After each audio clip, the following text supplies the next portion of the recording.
Smile, guys, come on.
Stand by.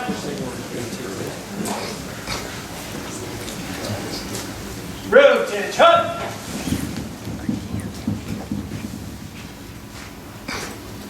Yeah, see you, everybody.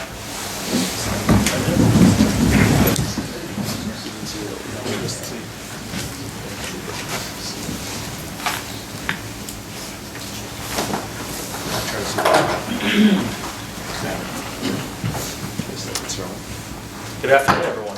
Thank you for coming. Colonel Franks, Colonel Raymer, Colonel Oakes, men and women of the 23rd Wing. We are here to honor two of our two distinguished guests who were from World War II. They have some pretty amazing stories. I'm going to give you a bit of a background today, have them tell a few stories of their own, and then at the end we'll open it up to any questions from the audience. So the short version of how this all came about was my parents live in the Villages and are involved in Honor Flight and the Hangar Flyer Club.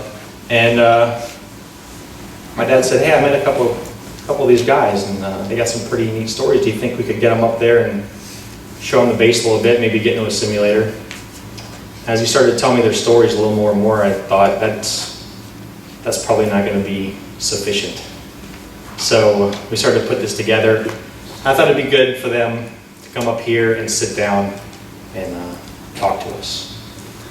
So I'm going to start with Mr. Ken Taylor. Ken Taylor was born in Puyallup, Washington in 1923 and grew up in a small town called Sequim. He enrolled at the University of Washington in September 1941 and attended classes until he enlisted in the Army in April 1943. He was assigned to the infantry at Camp Walter, Texas. After passing the aviation cadet requirements, he was transferred to the Army Air Forces for training at Shepherd Field in Wichita Falls, Texas. His next assignment was at Jamestown, North Dakota, where he took 16 weeks of pre-flight ground training. In November of 1943, he was transferred to Santa Ana, California, for another 16 weeks of pre-flight schooling. After completing that, he was transferred to Las Vegas, Nevada in March 1944 for 6 weeks of air-to-ground gunnery school. In May 1944, he was transferred to Roswell, New Mexico for his final stage of aviation cadet training. After yet another 16 weeks of training, he was a qualified bombardier and was retained at the training base as an instructor for the new cadets. He quickly requested and was accepted to train for combat duty with the B-29 group at Clovis, New Mexico. This training lasted for 16 weeks. Then Lieutenant Taylor and his crew were provided with a brand new B-29, and in April 1945 they landed on Guam. They became members of the 20th Air Force, 21st Bomber Command, 314th Wing, 29th Bombardment Group, 6th Squadron, which is the Pelican. The crew named their plane Renton's Wreck because it was manufactured in Renton, Washington, and had a few assembly problems. Lieutenant Taylor and his crew members participated in 30 missions over Japan for a total of 428 combat hours. Do the math. 30 missions, 428 combat hours. Each mission lasted between 14 and 18 hours. The targets included airfields, aircraft factories, chemical plants, oil refineries, industrial areas, and cities in general. His aircraft was damaged on 7 missions. In addition to being the bombardier, Lieutenant Taylor was also the nose gunner when not actively on a bomb run. In all, he was awarded a Distinguished Flying Cross, 3 Air Medals, 2 Presidential Citations, the Asiatic Pacific Service Medal with 2 Bronze Stars, the American Theater Service Medal, the World War II Victory Medal, the Iwo Jima Service Medal, and the Good Conduct Medal. The Distinguished Flying Cross citation reads as follows. For extraordinary achievement while participating in a daring daylight formation incendiary attack on the key industrial city of Yokohama, Japan on 29 May 1945 as combat crew members of a B-29 aircraft based in the Marianas Islands. As they began their bombing run, intense anti-aircraft fire from the very heavily defended area scored hits on their bomber beneath the floor of the navigator's compartment. Fire broke out, filling the aircraft with smoke. Despite this dangerous hazard, they remained in formation on the run, releasing the bombs on target with devastating effect. After bombs away, with the cabin completely filled with smoke, they left the protective formation to avoid collision with another plane. The crew prepared to bail out. However, they made a further investigation of the fire, and after breaking through the floorboards and using not only the fire extinguisher, but also the complete supply of drinking water, brought the fire under control. Although the electrical system was almost completely burned out, they flew the crippled aircraft with exceptional skill safely to an emergency field and landed under the most difficult conditions. The outstanding airmanship, bravery, and unceasing devotion to duty displayed by these veterans of repeated assaults against the Japanese homeland reflect highest credit to themselves and the Army Air Forces. He was promoted to first lieutenant in June 1945. Lieutenant Taylor participated in the last combat missions flown during World War II on August 14th and 15th, 1945.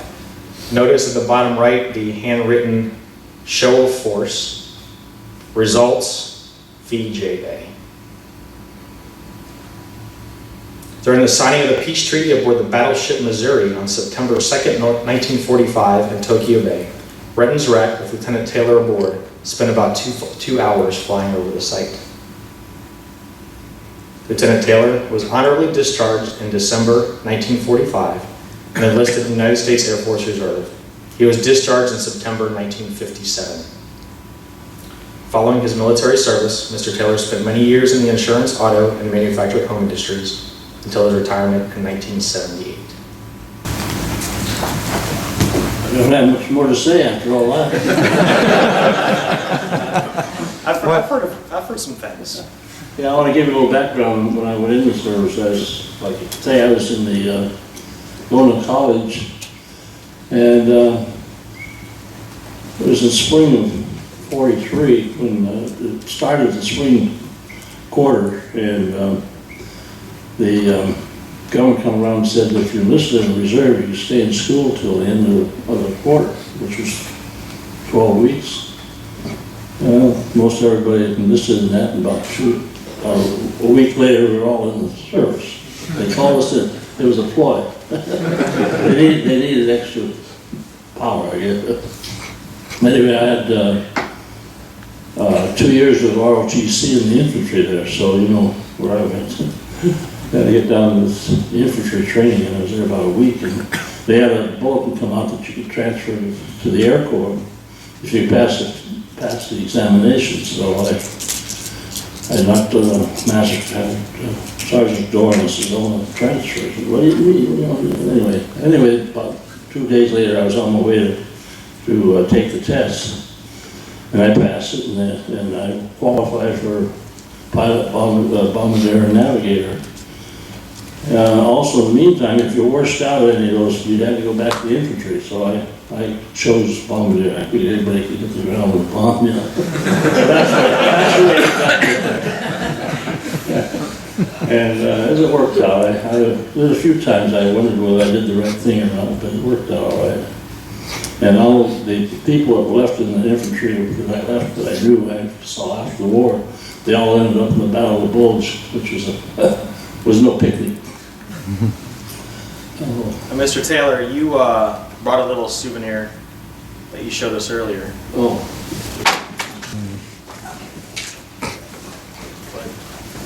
Thank you. Yeah, this is a, Hold your mic up. pardon? This is what they call a pickle. It's the manual release on the Norden bomb site. We used it when we were flying formation, daylight missions. We always flew in formation about 10, 12 planes. And we'd toggle off the lead bombardier. And this is what you use with the manual. If you went over individually, use the bomb sight with the regular procedure to automatically release the bombs. But this is the only souvenir I had from my plane. I read your Distinguished Flying Cross, but I'm sure there's more to it than that. Well, a little bit. Yeah, it was a little hairy for me because the B-29, their drill procedure on bailing out if you had trouble was that there's two areas in the B-29. The rear area was separate from the front cockpit. There's a tunnel that ran in between over the bomb bays. And they had a procedure for each section. If you had trouble to bail out, they had the bombardier went out first in the cockpit in front, and tail gunner in the back. And with that, all that confusion of putting out the fire, I just kept on going with the procedure because the order was to bail out. And on the B-29, you had a ladder that went down with the front wheel went down. And I had my foot on the bottom rung of that ladder. And the navigator tapped me on the shoulder and said, "Got the fire out." And right over Tokyo Bay, and to this day, I see Tokyo Bay down there. And we come to find out the ground crew was using the fire extinguishers to cool their beer with, and they didn't replace them. So we had a lot of buck privates when we got back. Anyway, that was the extent of that. Now we have another slide in here, some pictures of some leaflets that you dropped over Japanese cities. Because the pictures. Yeah, this was near the last part of the war. They started dropping these leaflets over cities that hadn't been bombed yet. Told them to evacuate if they didn't want to lose their homes. And I wasn't in favor of it, but that's powers to be that did that. I don't know whether they evacuated or not, but it didn't matter. For those of you who can't see, the leaflets translated into English on the one side say that there's a list of cities, and then it says we are going to bomb at least 4 of these cities.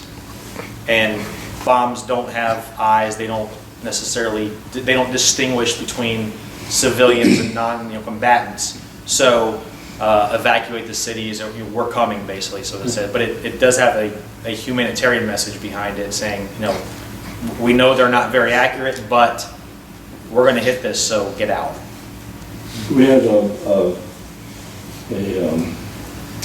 when we had a 100% bombing mission with 4 wings. There was one in Saipan, one in Tinian, 2 on Guam. And on the next effort, we'd bombed 4 cities in one day. Just wipe them out. That was probably about total about 400 planes. 400 planes. I showed this picture earlier of you flying over Tokyo Bay during the signing of the peace accord. Yeah, they had all the planes that could fly. that could make it to Tokyo that day from the Pacific, just to show for support for the effort. And there was about 2,000 planes flying over that day over Tokyo Bay, and there was no altitude set for any of them. They just buzzed around like flies.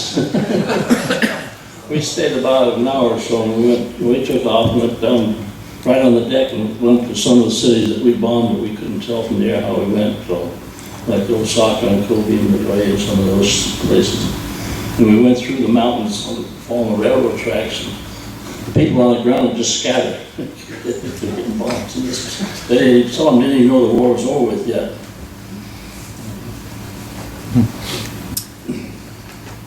There's a story I don't know, but I was told to tell you that you won't get arrested. I think the statute of limitations is 60 years. Something about a Jeep on Iwo Jima. Yeah, well, we had Iwo Jima for a rescue place for B-29s, and I ended up landing it 3 times. If I hadn't been there, I wouldn't be sitting here because it couldn't get back to Guam. And when we got hit pretty hard on that Yokohama mission, we were there for about 3 days getting repairs. And there was a Jeep sitting next to the plane, and we had trouble getting transportation on Guam. They wouldn't check out anything from motor pool for air crews, so they figured they'd kill themselves on the ground, getting drunk and all that stuff. So we eased that thing underneath the bomb bay and put bomb shackles on it and pulled it up. I mean, we had our own transportation there. It wasn't hot down there. It was a Marine Jeep from Evo.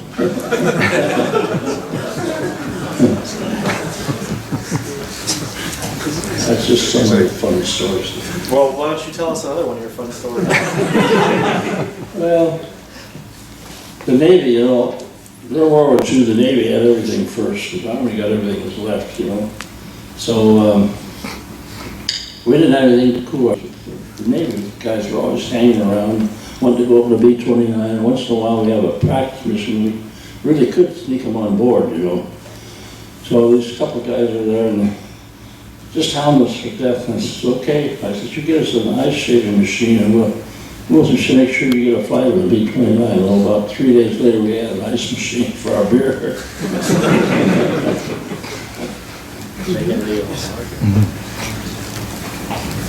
I had a fraternity brother of mine that was in the CB outfit that was stationed out on Magania Beach, which is about 20 miles from our field. And in fact, his battalion built the field that I was on.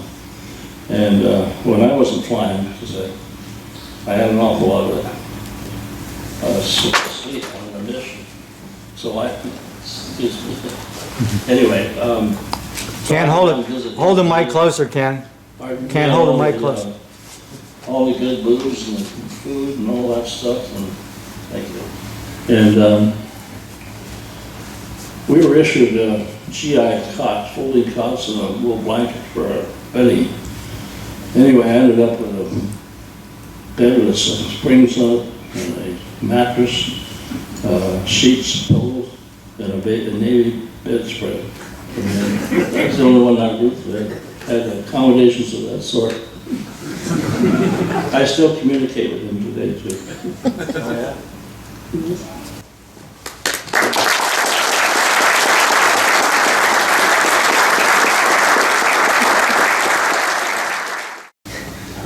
This was really an important one. I was writing a letter home to my parents on August 10th, 1945, on my birthday, and we were scheduled to fly a mission that night. And we always listened to Tokyo Rose. She always had good news to them. So she came on with a real sad voice and said that, in essence, that the Japanese imperial government was surrendering. So everybody whoopee and all that, and they postponed the mission. We're waiting to see if that really happened. And second day, the first day it never came through. The second day it didn't come through. The third day we flew the mission and burned out 4 more cities, waiting for it to come through. And just after we got through dropping the bombs, the message came through that it was actually surrendering. But I was probably one of the first ones to learn that they were surrendering because this is the radio. Our next honored guest is Jack Lennox. Jack Lennox was born in 1922 and was raised in Enid, Oklahoma. He enlisted in the U.S. Army in August of 1941 with a 6-year commitment because he wanted to join the Army Air Corps and become a pilot. In January of 1942, he was accepted and began training at Kelly Field, Texas, and was one of 2,600 flying sergeants. He learned to fly in a PT-19. He was promoted to flight officer in 1942. During 1942, Flight Officer Lennox served as an AT-11 pilot at Midland, Texas. He transferred to Shreveport, Louisiana, where he learned to fly the B-26 Marauder.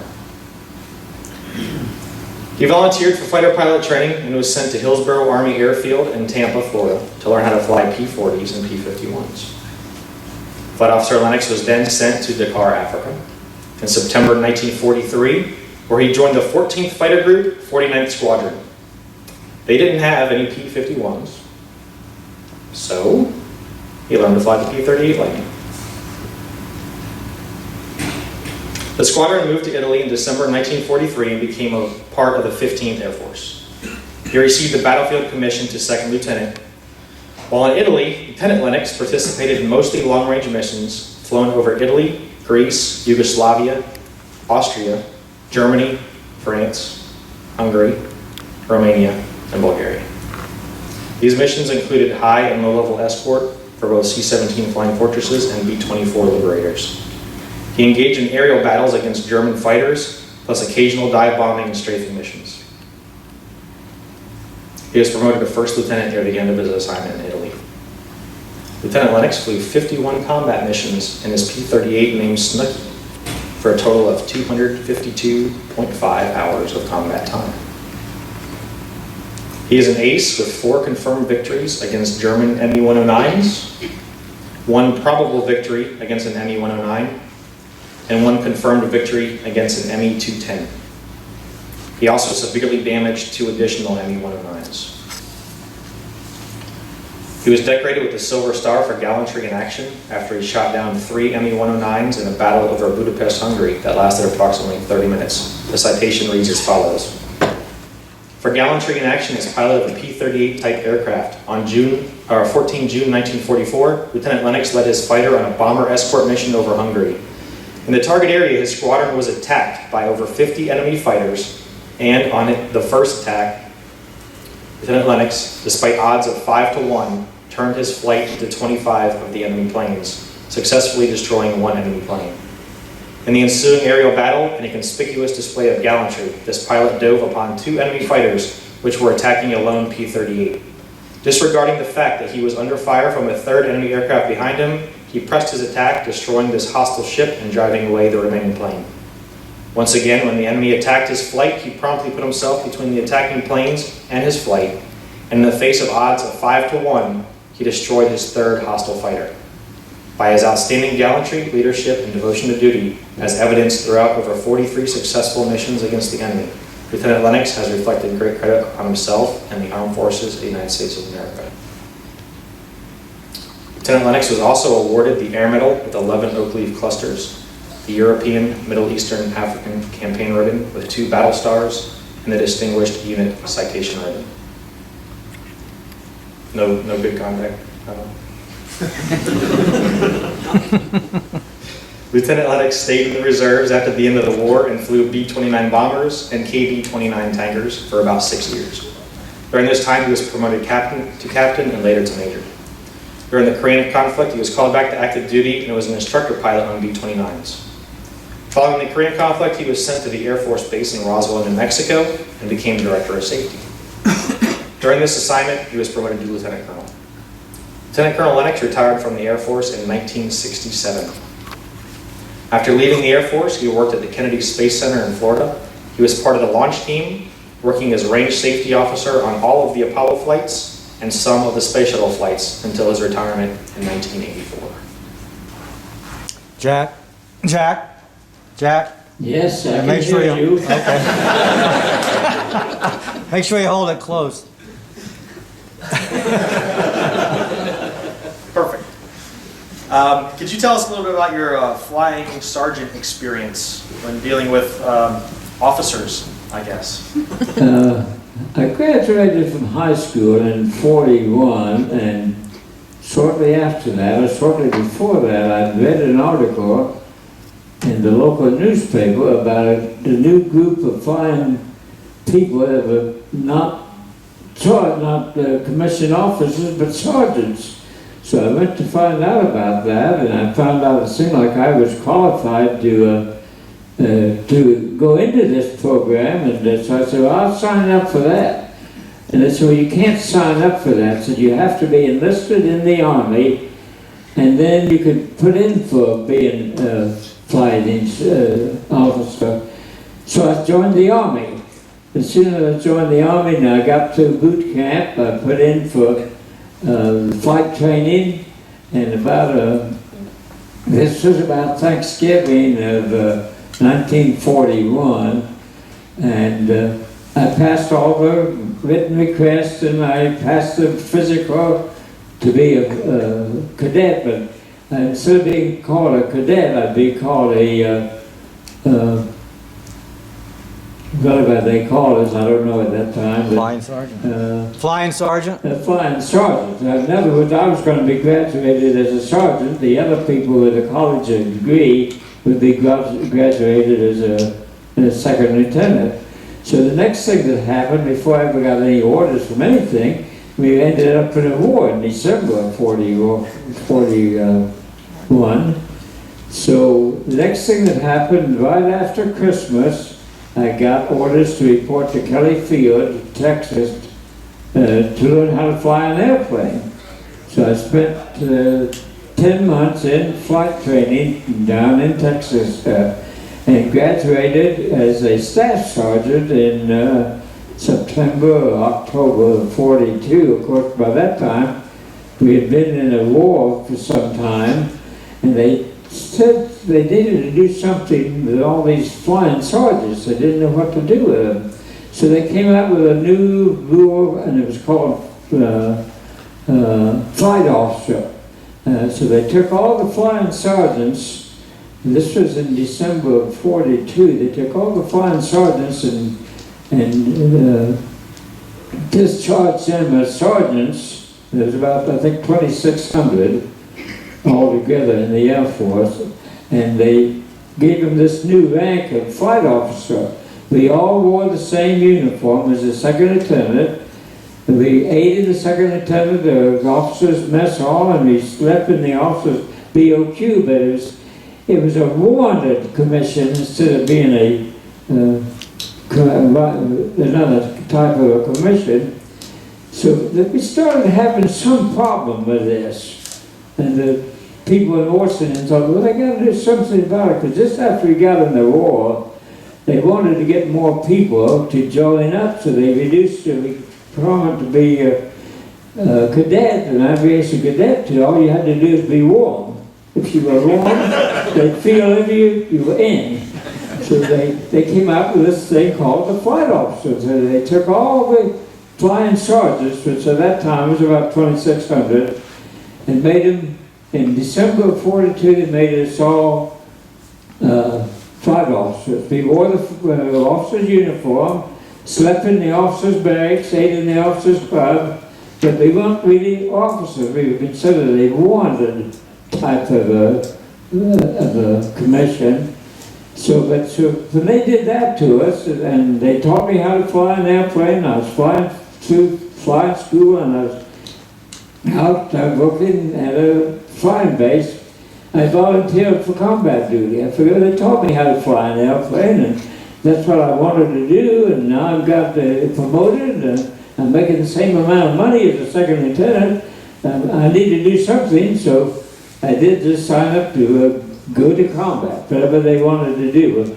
Just about a month after that, I got orders to report to Shreveport, Louisiana, and flying to over B-26. But we were beginning to have some problem, because some of the old flight sergeants who had quite a bit of experience and more flying time and was doing a fine job for the Air Force, but they had been, and most of them were still flying sergeants, when they were getting as maybe a second lieutenant as a co-pilot. Well, the main guy in a bomber flight was a pilot. He was the one that gave the orders and told people what to do.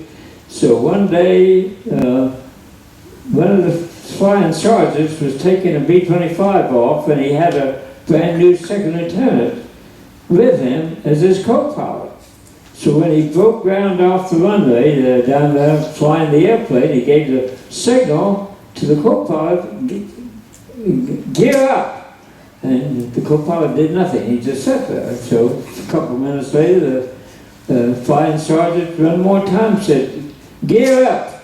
And the second lieutenant sitting in the co-pilot seat of the B-25 said, I don't take orders from an officer, from a sergeant. So they had to do something to make some changes. So they took most of the flying sergeants and put them in fighters. So what they did, they had the P-38, and they was doing a good job in Japan, but they didn't know what to do with all the 38s, and they didn't know what to do with all the flying sergeants. They said, let's give all those flying sergeants the P-38, they'll take care of it. But that didn't happen, but that's what they wanted to happen. Anyhow, the next thing I know, they asked me if I would like to fly fighters. I said, yeah, that would be great. So I left Louisiana and came down to Florida and was flying P-40s and P-51s. And after going through that training, I was shipped to Africa as a P-51 replacement pilot. Well, I got to Africa the first day of September 1943, and there were no P-51s in Africa. They didn't know what a P-51 looked like. And so I showed up as all of us showed up there as P-51 replacement pilots. There must have been about 50 of us. And they didn't know what to do with us. So they decided, well, the first thing they grabbed me, because I had graduated from twin engine flight school, and I'd been flying twin engine AT-11s in the Bombardier. And so they stuck me in P-38s. I said, well, he can fly a twin engine, he's been doing that for long. All the other guys they sent to the P-40s. And about a week later, after we had been in this retention center, all these guys came back from being sent to the P-40s. The P-40s didn't want them. So they were going to be with me going back and checking out on the P-38. At that time, the P-38 was about the only aircraft that was holding its own against the German fighters. The P-38 was doing pretty good. They were doing okay. And the P-40 and the P-39s, they just about had to quit flying. They couldn't compete with the German fighters at all. They were all just going up and getting shot down. So all of the guys that went over there with me, we all ended up in P-38s. I was lucky. I'd been a twin engine pilot. Flying a P-38 was a pretty simple thing for me to do. And the others finally picked it up. We went to a training with P-38s. I think we probably got an average of 25 or 30 hours in a P-38. About all we learned how to do was take it off and land it. But we didn't have any gunnery equipment over in Africa, so we couldn't get any practice shooting the guns because we didn't have anything to shoot at. So we ended up going from P-51s into P-38s to 25 hours on P-38 in the flying combat missions. The next thing that happened, we moved from Africa to Italy. This was December of 43, and we all moved up to Africa and Italy, and we all, there's some other problems with a lot of the flying sergeants. Most of the flying sergeants were flying the across the hump, what they called hump pilots. That's what most of them were doing. A few, like myself, ended up in P-38s, and we were glad to get in P-38s. One of the guys that was originally a P-38 pilot, I don't remember his name, you all probably can tell me, is the guy that broke the sound barrier. Chuck Yeager. Chuck Yeager, that's it. Chuck was a sergeant pilot. Last time I saw Chuck, he was a 1 or 2 star general. He did okay. But that's basically how the sergeant pilots get started and what happened to all of them. And at the end of the war, I think there was 8 sergeant pilots became general officers, and 17 sergeant pilots became fighter aces, and all the other guys were still flying C-47s across the hump to India, I guess. So that's about all that I need to tell you about the flying sergeant program, I think. Can you tell us a little about your first dogfight escorting bombers near Athens, Greece? Yeah, when I joined the squadron after going to 25 hours training in P-38s, we were all assigned to different, there were 3 P-38 units down in Africa, and we all became the backbone for the 15th Air Force and moved to Foggia, Italy in December of '43. And one of my first missions, I was flying with a group commander as his ringman, and we got in a fight over Athens, Greece. I was flying along with him. We were about 21,000 feet, and we were sitting up above the bomber force, and about this time, 15 or 20 ME-109s move in to attack the fighters. They were down below us. So the group commander roared over his aircraft and made a diving run toward the enemy aircraft down below. And so I followed him down, and I didn't know just exactly what I was doing, but when I got to about all of a sudden I was looking at my airspeed, and I was going 550 miles or something like that. Oh, that's over the red line. So I said, I got to take the power off this aircraft. So I poured both engines off, lowered it back into an upright position, and then lo in front of me was 4 ME-109s, just sitting there in formation. And I'm right behind them. So I started shooting at one of them, and he started, black smoke was running down his fuselage on both sides, and I was behind him, but I was catching up to him pretty quick. But, and when he peeled off to get away from the rest of the formation, I said, I gotta do something too. So I poured the 38, do a real tight chandelle to the left to get away from the other 3, because I was going to pass them up and they were going to be shooting at me. So by putting myself in a chandelle like that, I blacked myself out. So the aircraft ran on its own, climbed about 2,000 feet from where I had been, and when I pushed the aircraft over to straight flight again, my pressure was relieved, and I got my eyesight back, and I was back looking around, and here I was all by myself. Well, you're not supposed to ever be by yourself. That's the first thing they told me when they started flying combat. They said, don't be by yourself. Have a partner to be with. So I looked around, couldn't find it. All of a sudden I saw another P-38 up above me and off to my right, and he was by himself. So I thought, that's what I need to do. So I scooted up there and got in formation with him, and lo and behold, it was a group commander. And that's where I started out to begin with. So I got home, got reorganized, and the bombers had already gone to the target, and they had gone home, and we started home, and I didn't know how much gas I had fuel, so as we passed over Berry Headley, which is about 100 miles south of Foggia, I dropped out of the formation and landed for fuel. I probably had enough fuel, but I didn't know that. And then flew on back home to Frontier. And that night, the group commander got us all together to go have a discussion of what had happened that day. And I thought, oh boy, I'm going to be in deep trouble now. He's going to jump all over me for not being with him all the time this time. So he got up and explained everything, never mentioned anything about me, except right at the end of the speech that, and Jack was with me all the time. I never said anything. But anyhow, they gave me credit that day for destroying the 109. I thought about it. I didn't have any film that showed I destroyed the 109. I didn't have any knowledge of anything. So I went to the intelligence tent and said, you know, I'm not for sure.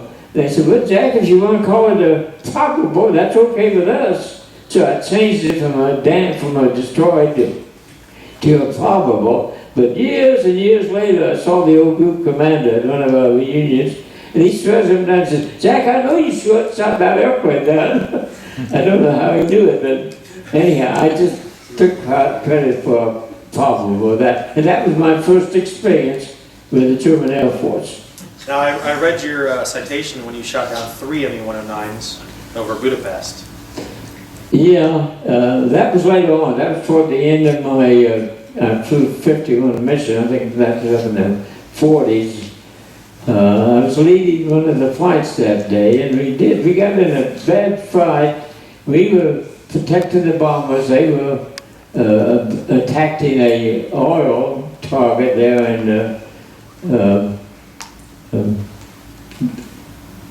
I can't remember the name of the town. And we were sitting at 30,000. The bombers were about 26,000. And here came a group of German fighters. There must have been about 50 of them. There's only 15 of us. So we got over the target without 15, and the next thing I know, we had a tremendous fight with the German aircraft. We did okay. I was credited with 3 aircraft that day. I claimed only 2, but my wingman claimed the 3rd one for me. I was doing something else, and he said he saw the aircraft explode. I didn't, but I look back, that was a good experience. We had a tough time that day. We lost 5 aircraft. But you know the great thing about losing 5 aircraft, and that's not very great, we didn't lose a single pilot. All 5 of them was able to bail out. They all became prisoners of war. And I saw 4 out of the 5 later on in my military career. All of them was doing fine. They all lived through that fight that took the lives. I was given the Silver Star for this fight that day. So that's about all I could think of was on that fight. I was told about a time you went to Tunis, Tunisia, and you picked up some booze in a very interesting container. I never told this story to the old fighter squadron I flew. They were here at one time. I came here to visit them on reunions. I guess I can go ahead and tell that story. I'd finished my missions. I'd flown 51 missions. I was given credit for 5 enemy aircraft destroyed and 1 probably destroyed. And this was it must have been July or August of 44. So I was just sitting around waiting for orders to go back to the States. And the squadron commander said, Jack, you know, before you go home, you might want to get 4 hours flying time to be sure you get paid flying pay for August or September, whatever month it was. And he said, why don't you take your airplane and go down to Tunis and see if you can't get some liquid refreshments for the club. So he said, the engineering officer has fixed you up with a travel kit, and he's going to hang it on your airplane, and you can go down there and see what you can do. So he did. We had some old drop tanks. We flew with drop tanks in the P-38 all the time for fuel, and we drop them before we get into a fight. But these 2 had worn out. They couldn't be used for combat. So he covered a little door in each of the belly tanks and emptied the belly tanks and filled them full of straw and fixed the door so they could open it and close it and put stuff in, and they hung it on my airplane. Well, I usually hang either bomb tanks or bombs, either one. And so I took off to Tunis. I flew down to Tunis. That was probably a couple-hour flight down from Foggia. And I don't recall whether I stayed overnight. I don't think I did, and I didn't know what I was buying. I didn't know, I went down there and I told the people at the airport what I needed, and they provided me with a driver and a truck. And he knew where to go, and he took me into town, and we went to a number of package stores, and if a bottle looked okay, I'd buy it and put it in the tank, you know. So I filled up the P-38, and I don't know where I got the money. We didn't have any money over there. We just had paper money. I don't even remember how I paid for it. But I filled the tank up with all of these different boosters that I found around Tunis, and I don't know whether it was good or not, and took off and headed back for Italy. And I was flying along, I couldn't have been above 10,000 feet because I didn't have my oxygen mask on. I was just flying along, looking around to see what was going on. And I was going right across the Isle of Capri. But the Isle of Capri has been a rest camp for 15th Air Force air crew members. I'd been there myself maybe a month before, my old friend, and I had people down there, and I knew everybody around. They were all having a good time going swimming in, laying on the beach. So without even thinking, I completely forgot that I had these tanks hanging underneath my airplane. So I rolled the 38 over upside down and decided I'd make a practice dive bombing run on the Isle of Capri. Well, when I passed through 300 miles an hour, I've been flying along about 180, something like that. All of a sudden I felt a little bump, and I could just look, I could see the nose of my belly tank sticking out underneath the ring by leaning forward and looking down and I looked over, both belly tanks were gone. I thought, what the heck am I going to tell people? I didn't have any idea what I could tell them, didn't know what to tell them, and so I poured out of my dive and flew on back to Foggia, and I hadn't made up what I was going to say to the people. I didn't even know, and some guys on the ground there, they saw P-38 coming back, said, hey, here comes old Jack, he's been down to Tunis, we're all going to have a party tonight. Another guy said, no, he doesn't have any belly tanks on. That can't be Jack. But it was me. So anyhow, today, I go to the reunions, and there's only two of us left out of all the old World War II fighter pilots that was in my squadron that I knew of. There's only two of us left alive. So I guess I could tell him this story, since I haven't told it to anybody else, but I've never told anyone that I dropped those things and making this dive in the pizza. I must have overstressed the cycles or something. Both tanks fell off. I never found them. I never said anything about it. I've gone to reunions to my old squadron. My old squadron used to be right here. I used to come here to squadron reunion. But I've never told anybody that I lost the tanks myself. So now there's only one other guy alive that knows that happened. So I guess I could probably talk to him about it. But that's my first and last before I came back home. We won't tell anybody. We won't tell anybody. Come on, but ladies and gentlemen, Ken Taylor, Jack Lennox.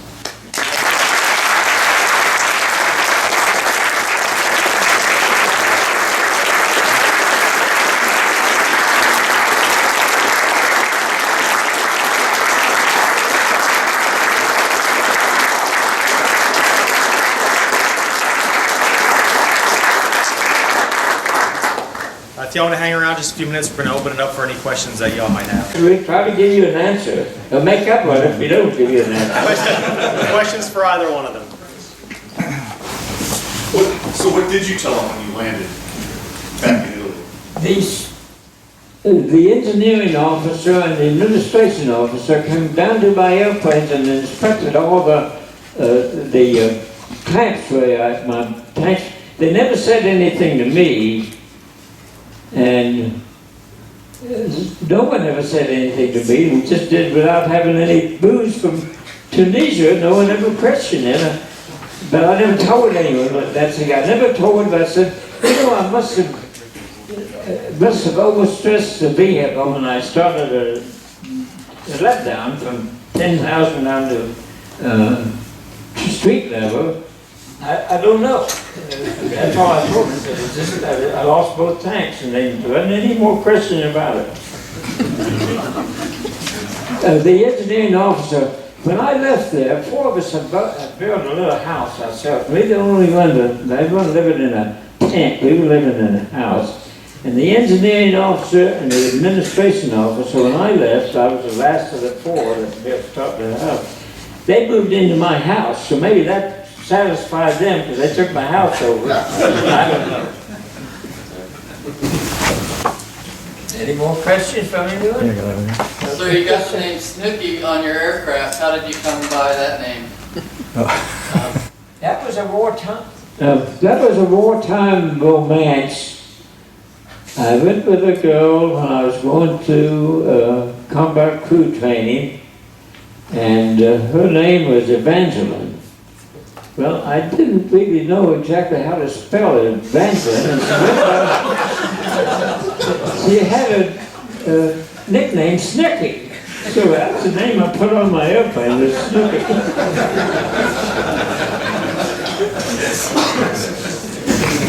Mr. Taylor, you had during lunch, you mentioned something that I think probably everyone in this room can kind of appreciate. I know everybody, probably most people have heard that at the beginning of the war, 25 missions, and you get to go home.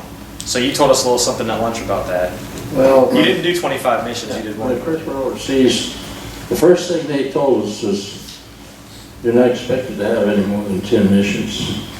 Longevity is 10. So anyway, I flew until, and at that time, you go home after 25 missions. On my 24th mission, they said they extended 35. So but it was, you were looking forward to, you can almost feel it, and then all of a sudden, you couldn't feel it, coming home. But I mean, anyway. So, yeah. What did you do during these long missions, 14 to 18 hours? How did you occupy yourself? Well, I was a bombardier, of course, and all I had to do was drop the bomb. So we'd take off in the mission, I'd arm all the bombs, pull all the pins out. And then we had a section in the plane that was a tunnel that ran between the front part of the plane and the back part. It was all padded. It was just a way to get from the front over the bomb bays. So I'd just crawl in there and go to sleep all the way up, and then call me to drop the bombs and go back and sleep all the way back to Guam. But I was a nose gunner. I had 6 50 caliber machine guns I controlled on the bombing one. And then there was the first of its kind. It was a remote control. You had the sight was around the obstacle like that, and you kept the enemy plane in circles with the wingtips in that, and it automatically fired the guns at the right aiming point. And it worked pretty good. Except that right at the last part of the war, there wasn't any fighter planes that gave us much problem because they're using a lot of kamikaze planes on the Navy. Yeah. Another problem with the B-29, all the casings from the firing of the machine guns, if you were in formation, they were all kicked out of the plane. They didn't like in the B-17 or B-24, they stayed in the plane. And if you run the lower echelon of the formation, you got the brass. We had our plane the last, it didn't shatter it, but it shattered it, but it didn't go through. The plexiglass was all smoked up with the casing come pouring down on you. And can I do another one? Oh. You flew both daylight and nighttime missions over Japan? Right. What was the difference between the two? Well, daylight missions, we flew in formation, like I say, and they were on industrial targets, factories, oil refineries, and we bombed some of the airfields that the kamikaze planes were coming out on the southern part of Japan, out of the Kashuni, and then the night missions we flew it in single. We went individually into the targets, and we just they had what they call a pathfinder go over first and drop a stick of bombs across the city, and then you bomb off of that, and you just picked a spot that wasn't burning and dropped your bombs. And the most harrowing thing about that is you had planes at different altitudes doing the same thing, and you had no lights or anything, and sometimes you got bombed yourself. The bombs and the planes above it flew through you. So it was kind of spooky. Can you mention all the planes that Jack flew? But I didn't put them all on the sheet. I got them here if you I want. need the list. Yeah, if you want to read them or? Okay. There's a lot. Yeah. Anyone else? Question? The latter part of the war too, the Navy did a lot of our work because they could get in closer to Japan, and they would just saturate the shoreline with whatever's available. And they had the B-29s mine the shores or buildings and stuff, so it was tough for the Japanese to get their shipping in and out. And there was some of the ships that had hit 2 or 3 times. They didn't know they were sitting on the bottom already. They think they're still there, and they bomb them again. They did a good job doing the helping out. Can you give us a recount of your most memorable mission? My most memorable mission was that one where you were gone. And then also you were telling us something at lunchtime about the fighters that would escort you up. Yeah. Sometimes they wouldn't make it back. Yeah, we had P-51s on Iwo Jima, and they would supposed to be escort for us, fighter escort. Well, it was by the time they got over there, Iwo Jima's secured. It was there wasn't too much enemy planes to attack us because they're using my kamikaze planes. So they'd follow us up to the target, up to Japan, and they didn't have anything to do, so they'd get down on the deck and strafe and do all this and everything, and they'd only have about half enough gas to get back to Iwo Jima. So they'd tag along and they'd just bail out, just step over and bail out. And we had surface vessels in between Japan and Iwo Jima, and we tried to pick a spot there to ditch at, so hopefully they did, I don't know. Mr. Taylor, can you talk about what the formation size is typically like for the bombers? And if you ever, I'm not sure if you flew as the lead aircraft ever, but if you did, do you prefer to be in the lead or within the formation? Was I in the lead, you said? Yes. No, I was always in the tail end, Charlie. No, they had actually a school for lead bombardier school, and every squadron had the designated lead bombardier. And how large were the formations? Like how many aircraft? What, pardon? How many aircraft were typically in a formation when you guys were Usually about 12. There's 3 to 4 echelons, 3 of each.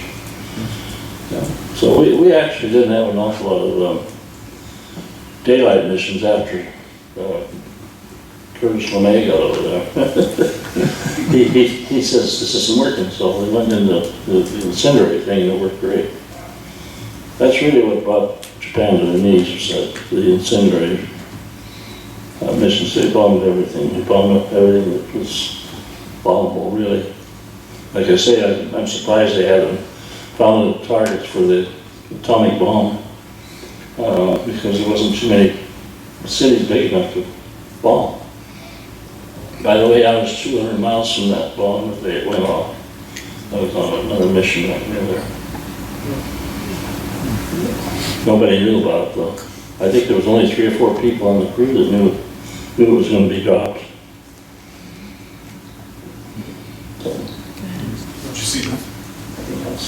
Did you see the flash from 200 miles out? everybody has that. No, we didn't even know what was happening, you know. No, you couldn't see it that far away. I don't think. I don't know. We just heard about it on the intercom from back. So it was a good feeling, though. I have one more. But I did fly the last mission from World War II. They had the privilege of doing that. I have a question for Jack. Jack, you used to have a map on your knee that, in case you had to bail out or whatever, so you could go somewhere. What was all that about? Yeah, I always carried a map. It would be in my little clip that was on a flying coveralls, if you remember. I always carried a map of Europe, and particularly Switzerland, on that map, because I'd always made plans that if I was damaged so badly that I couldn't get home, for some reason I was not able to get home, I'd head to Switzerland, and I would bail out over Switzerland, because if you bailed out over Switzerland, you were interned there for the end of the war, but the United States would put you up in a real nice motel. Had all of your meals you wanted. There's all kind of girls walking along on the street, you know. But if you were interned in Germany, you had to put up with quite a bit more stuff that you didn't want to put up with. So I always had made plans that if I couldn't make it home, I'd go to Switzerland. And I knew where I was, I knew what Switzerland was, and I had the map out on my leg. But I never had to do that. Hey, Jack. They had a map too. Then they gave us a silk map with a picture of the ocean, a million miles of ocean.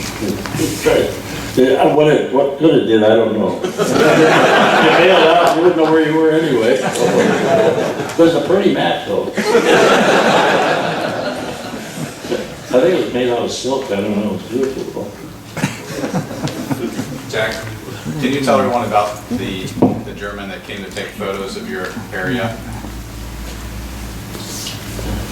Yeah, it was a German photo aircraft. I don't know what kind of probably was. This lone German was flying across our fields. We had a number of fields there in Foggia, and we shot him down. Someone on the ground shot him down. I don't know who shot him down. He bailed out pretty close by, and we went out and picked him up, and we didn't know what to do with him. And I said, well, bring him over to the club, and we give him a drink and call the police, and they can pick him up. So he was over the club talking, and he was a really nice guy, talking fluent English, and he was probably around 20, 21 years old, and he suggested, we were standing there talking to him, asking him about his experience as a German fighter pilot, and so he suggested, he said, you know what we should do? He said, we're doing this all wrong. He said, why don't you Americans fly in the morning, and us Germans, we'll fly in the afternoon, and we never have to get in a fight with each other. That sounded like a pretty good idea. Did either one of y'all have like a pre-ritual before y'all went to go fly or anything with y'all's crews or by yourself? Do you have any sort of a ritual you did before you got in the plane to go fly your missions? Well, one thing that I did, it wasn't a ritual, well, I guess it was. P-38 were parked down close to the flight line, each of them had their own event that was made out of PSP, Paris steel planking, and our plane would be parked there, and we'd just go out there and get in on a plane and take off when it was time for us to go. So one morning, I went to the plane, and the way my plane was sitting in the revetment, I had to duck under the tail and go in from the back and climb up and get into my aircraft. Well, that day I crash landed that airplane. I got back home in it, but I touched down, one gear collapsed, and the one engine was dead, and I don't know, I slid off the runway and tore the airplane all to pieces. Didn't hurt myself, but the airplane was in bad shape. So after that time, I never walked under the tail of my airplane to get into it. I go around, no matter how it's parked, I get into it from the front. Go in between the propeller and the cockpit, but I never would go behind it to get in the airplane. Our ritual is to fill up bring in as much beer as we can drink. We put it in an unpressurized section of the plane and get it really cold. By the time we drop the bombs, it'd be just right for drinking.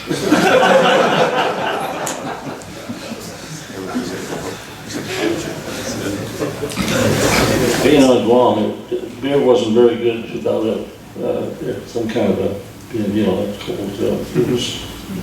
We drank a lot of warm beer too. It's better than none. Gentlemen, it has been my absolute pleasure and honor to host you today. And the 23rd Wing, we thank you for coming here and sharing your stories with us. And I want to thank all you people for doing a beautiful job for us, protecting our country too. So, thank you. Thank you so much for being a member of the 23rd Wing.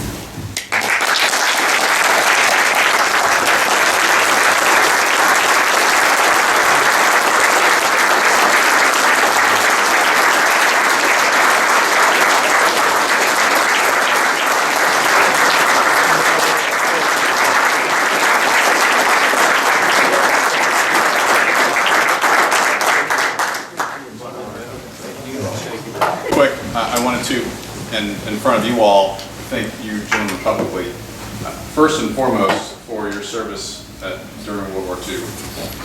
It was not called the greatest generation lightly, and we appreciate what you did laying the groundwork for this great nation.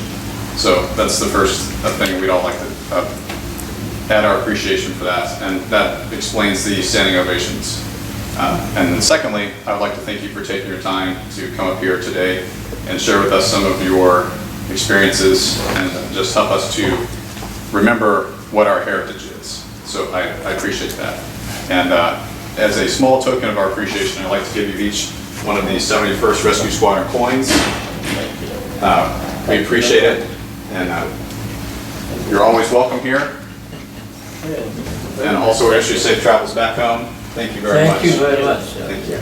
My old squadron was here for 2 or 3 years, a long time ago. Yes, sir, and you're welcome to come back anytime. Our doors are always open. Thank you.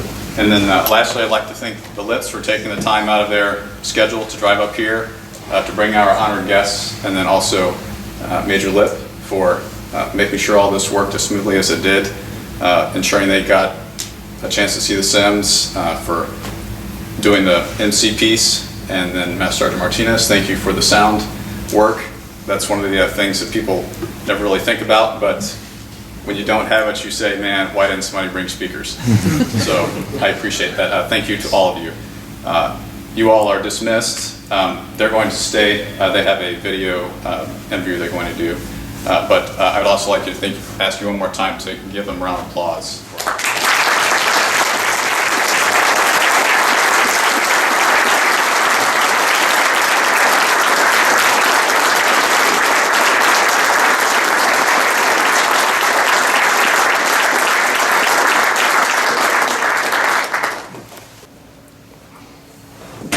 I think I got it. Okay. We just had a couple questions for you guys about your visit. I mean, was it, did you enjoy your visit? It was real. My old squadron that I flew in during the war had their reunion. They were stationed here at one time, 4 or 5 years ago, maybe 10 years ago. So I had been to your base a couple of times attending their reunions. And it was always nice. And you know what, the thing that I was really amazed about, it was a training squadron that it was here. And I forget what they were flying. I guess they were flying T-38 or maybe something smaller. But about half of the instructor pilots flying those airplanes were women. And they were doing a good job. They were all flying them. I don't know what they were flying, but they were flying some kind of a jet aircraft at the time. So you had a good visit. You went out, did the sims. That was pretty cool. The simulators. You didn't have anything like that back in the day, I assume. No. No, I don't think so. No. How does the HC-130 you were on today? How does that compare to the aircraft you were on when you were serving? There's no comparison. Oh, that was a great aircraft. I wanted to fly the C-130. I never had. But we had 1 or 2 of them at the last base I was on, and I thought they were going to check me out in this 130, but I was just waiting for retirement, so they didn't want to give me much of a check out of that one. But it's a great aircraft, yeah. Were you feeling pretty comfortable in the cockpit? Yeah, I did. The cockpit fit, to begin with, it felt like the rudder pedals was too far forward. I couldn't move them, but it's because the thing wasn't locked up. And once you unlocked it, the pedals come back and everything felt fine. I kept looking for the bomb sight, but I couldn't find it. No bomb sight, huh? I'm sure some of the bombs, they don't drop bombs at those places. So we appreciate you sharing your stories with us. Is there anything in particular that you hope everybody took away from your experience? Well, I would hope that people would look back and think of all the great friends that they made for life. I remember the people that we all flew together in the war and knew all the other people that happened before that, and they made lifelong friends. They're dying off. I guess they're going to happen to, but I really made a lot of lifelong friends and good people in the military. And I think probably everyone had that experience. Cool. That's a very good feeling to see how we are taken care of by you people for your training and equipment you have and all that. It overshadows us World War II veterans. Cool. Did you have any other questions? Okay. Cool. Yeah, hey, we really appreciate you sharing your story with us. Thank you for the visit and everything. First squadron coin. We have another coin here. That is on the one side has a C-130J. It says HC-130J Personnel Recovery, Lockheed Martin. That's who makes the airplane. On the other side, United States Air Force. We have our search and rescue motto, that others may live. So that's what we're in the business of doing, is making sure other people live. So That's great. we have these for each of you.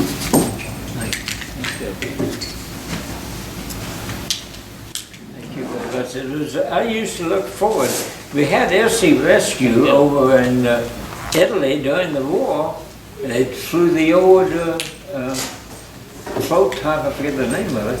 But we felt comfortable when we were flying combat missions against the German Air Force, that if we could get back to the Adriatic Sea, or get back to the sea between Yugoslavia and Italy, that the air sea rescue was going to take care of us. Boy, that would have been a good one to have. We had so much faith in the air sea rescue that they were there waiting for us to come back down. And if one of us had trouble or something happened, we could either bail out or jump out or crash land the aircraft, and they'd pick us up. Yeah, they did. It was a good outfit. They had, I'm trying to think what kind of, they had float planes of some kind. I forget what it was, so. It was PBY, that's what it was. It was a PBY, that's what it was. Yeah, Consolidated PBY Catalina. Yeah. There you go. Thank you very Coffee. much. Your sweetness, you're very welcome.